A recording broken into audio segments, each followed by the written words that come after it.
I'm here to respond to board member comments from your last meeting.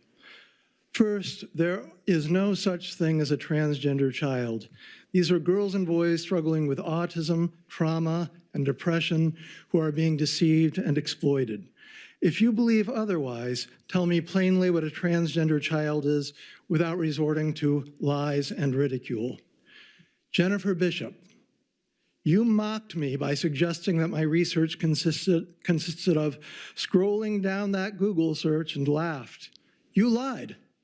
I read the research, I read the studies, and I invite you to discuss it with me. You also said, I'm so sick about hearing about children's genitalia.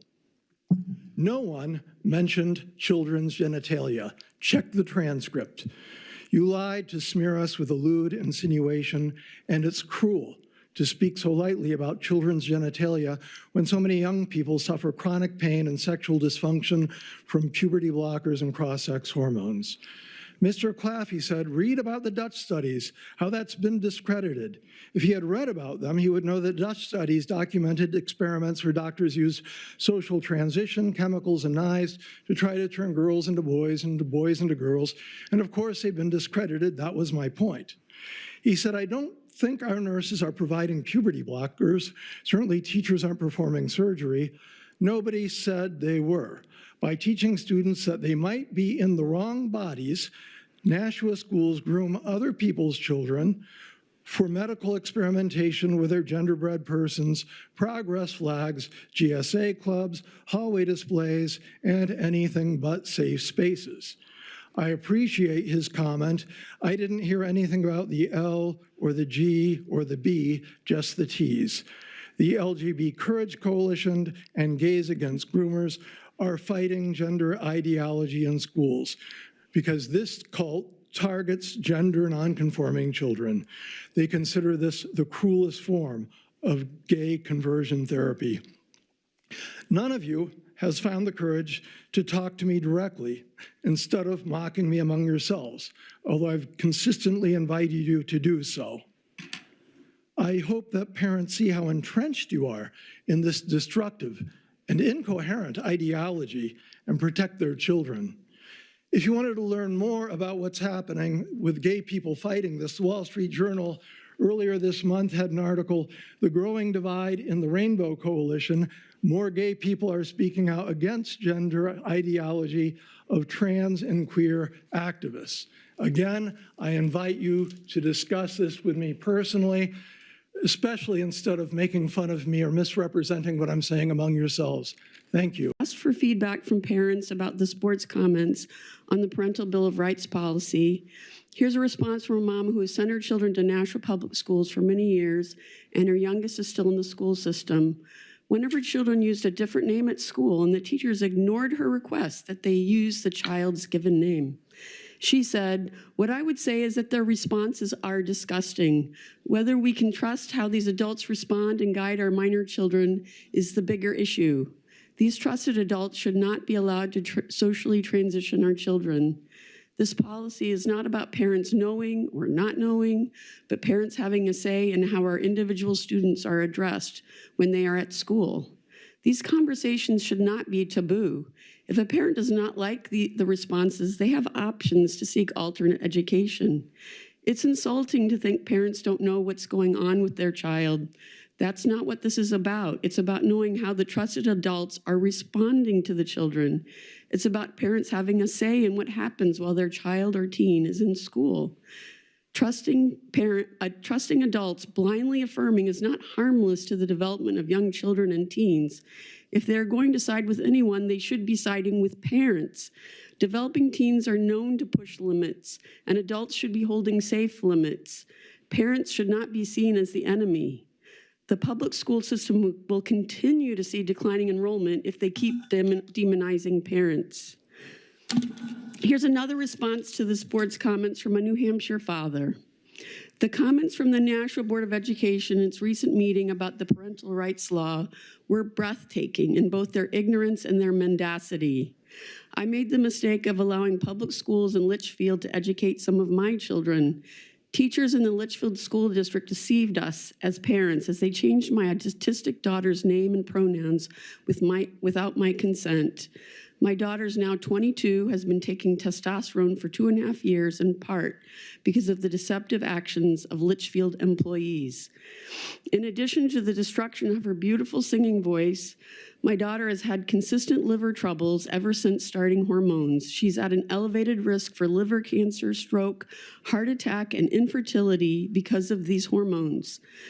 The teachers who contributed to this will, of course, not be there for my daughter if and when her health declines in the future. It will be us, her parents, the kind of people the Nashua Board of Ed has disgracefully derided, who will be there for her because we love her more than any teacher or school board member ever will.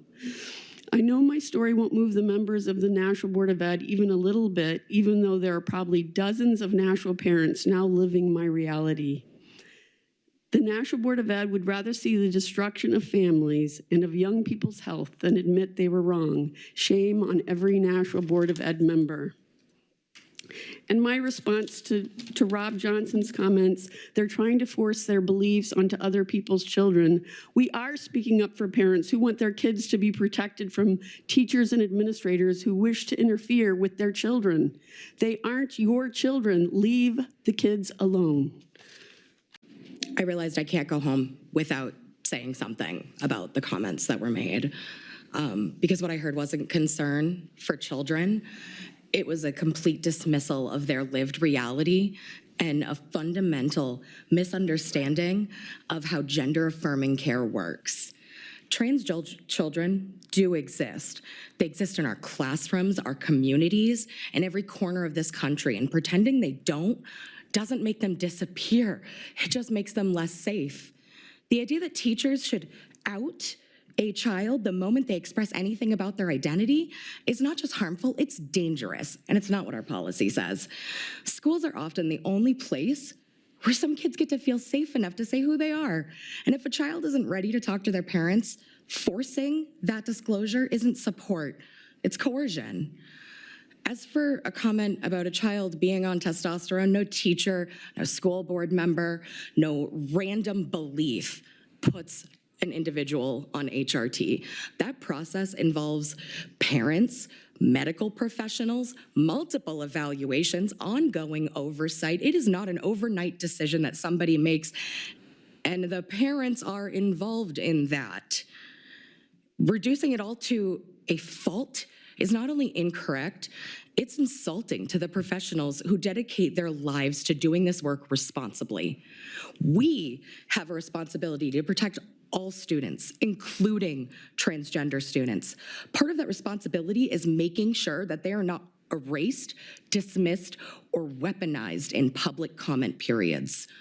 I'm disgusted, and I don't use that word lightly, by the rhetoric that it treats real children as these political talking points. Our job is to keep kids safe, not rewrite their existence to fit our narratives. Thank you. We work for parents, for teachers, for students, and we recognize their issues and their problems, and we're here to help. To accuse a board of dismissing parents or to accuse a district or teachers of being dismissive of parents is totally missing the whole idea of education, the whole process, the whole reason that public education exists. We support parents, we support teachers, and we definitely support students. And as a parent of a student who chooses to identify by a different name, who had teachers support that, who had fellow students support that, who has their brother support that, and their extended family support that, is a wonderful thing. They are now in college with a college that supports transgender students, that supports members of the LGBTQ community, and allows them to be who they are. And that is the most important thing we can do for our children, is to realize who they are and what they want to be and be supportive of them as they take this journey into adulthood.